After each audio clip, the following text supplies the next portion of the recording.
morning. I wanted to share the Lokomat donor update for the third quarter 2021.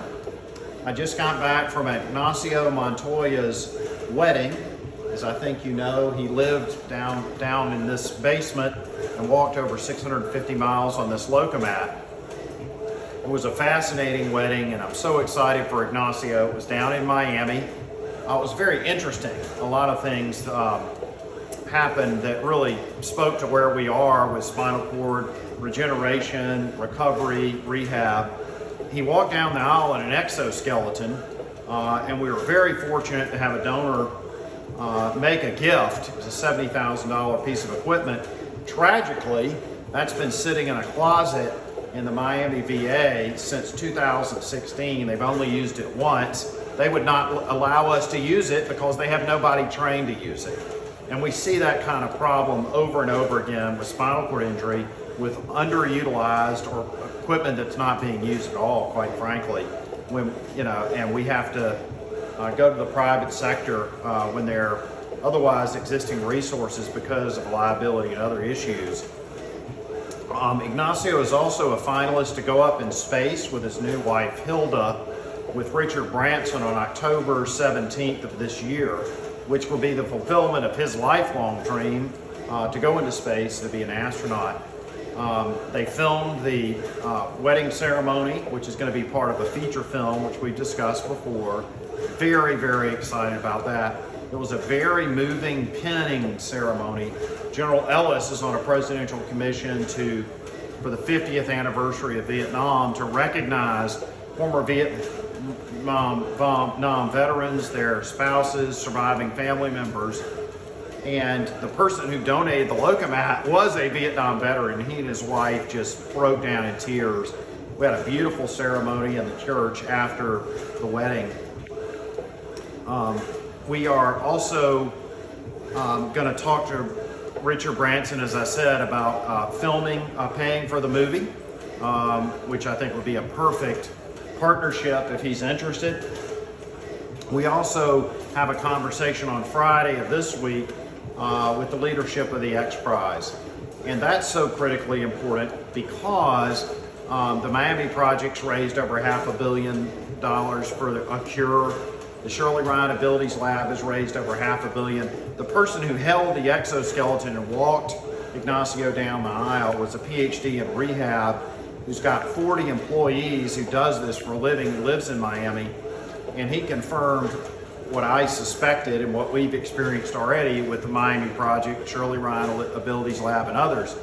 Ignacio goes there to do 4 to 6 weeks of research for cutting edge areas of recovery. And we have people start submitting job applications. I'm an MD, PhD. All we do here is raise money and write papers to raise more money. You guys are actually helping patients. I want to come work for you. And we're like, we're a startup. I don't care. You're actually helping patients. You're moving towards a cure. And so I think the X Prize is going to be really important to get people to take all this capital that's been raised and get them competing against each other with very clearly defined objectives, because frankly, the primary driver for most of these groups, tragically, is money. It's not patients, it's money. So, if we get an Elon Musk, or we get a Jeff Bezos, or we get one of the Google founders, or we get a Richard Branson in partnership with us, if we get the large gift, whether we do or not, to put a large X Prize forward, you only pay for the results, but it gets hundreds of millions of dollars being invested. And that money's already been committed, it's just not being deployed strategically. So I'm very excited about that. I like to think about that, particularly given the space situation, the goal of being an astronaut with Ignacio, to what happened with the discovery of flight. The head of the Smithsonian had been given over $6 million. President Roosevelt was really, Teddy, really pushing it.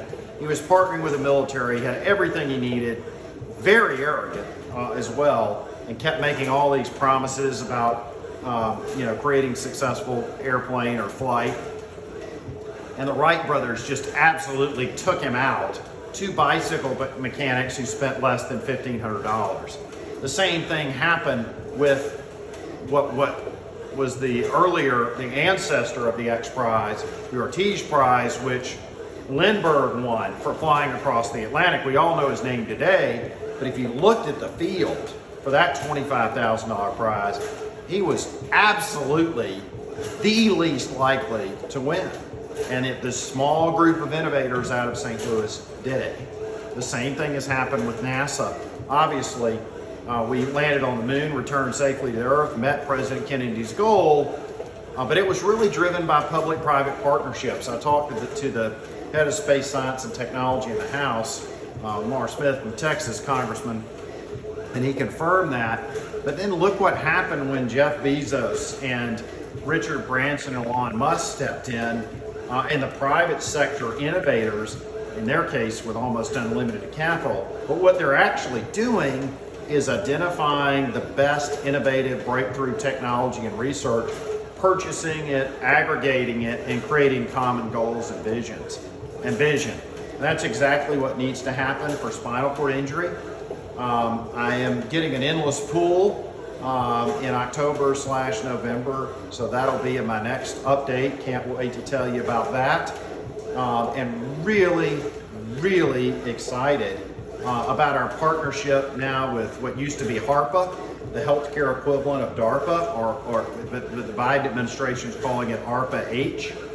And there's gonna be hundreds of millions and I think billions of dollars released into key areas of research for brain-computer interfaces, neuroregeneration, and all kinds of exciting breakthroughs. We're looking at 10 or 12 right now that I was not looking at and wasn't aware of when I did this video 3 months ago. So thank you for your support. Thank you for your partnership. God bless each of you. Please contact me if you'd like to get into our work in greater detail. And thank you for making it possible. God bless.